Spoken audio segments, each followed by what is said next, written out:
প্রভাস মানেই বিশাল প্রত্যাশা, প্রভাস মানেই বক্স অফিস ঝড়। দ্য রাজা সাব কি সত্যি সেই ঝড় তুলতে পেরেছে? तेरा टाइम स्टार्ट हुआ है, लव यू। ठीक है राजा साहब।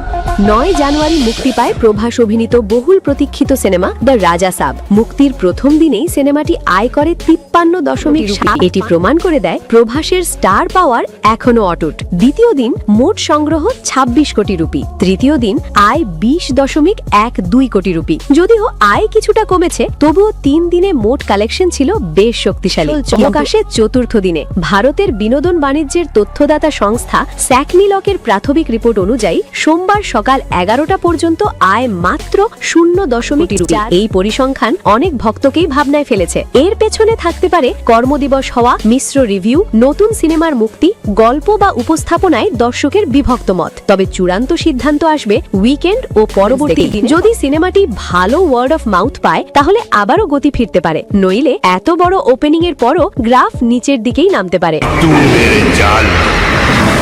আপনার কি মনে হয় দ্য রাজা সাব কি আবার ঘুরে দাঁড়াবে, নাকি প্রভাসের জন্য এটা হবে আরেকটা মিশ্র ফলের সিনেমা? উল্লেখ্য, দ্য রাজা সাব সিনেমায় প্রভাসের সঙ্গে অভিনয় করেছেন মালবিকা মোহন, নিধি আগারওয়াল, ঋদ্ধি কুমার, বোমান ইরানি প্রমুখ। এবছর প্রভাসের আরও একটি সিনেমা মুক্তির কথা রয়েছে, যা নিয়ে ভক্তদের আগ্রহ তুঙ্গে।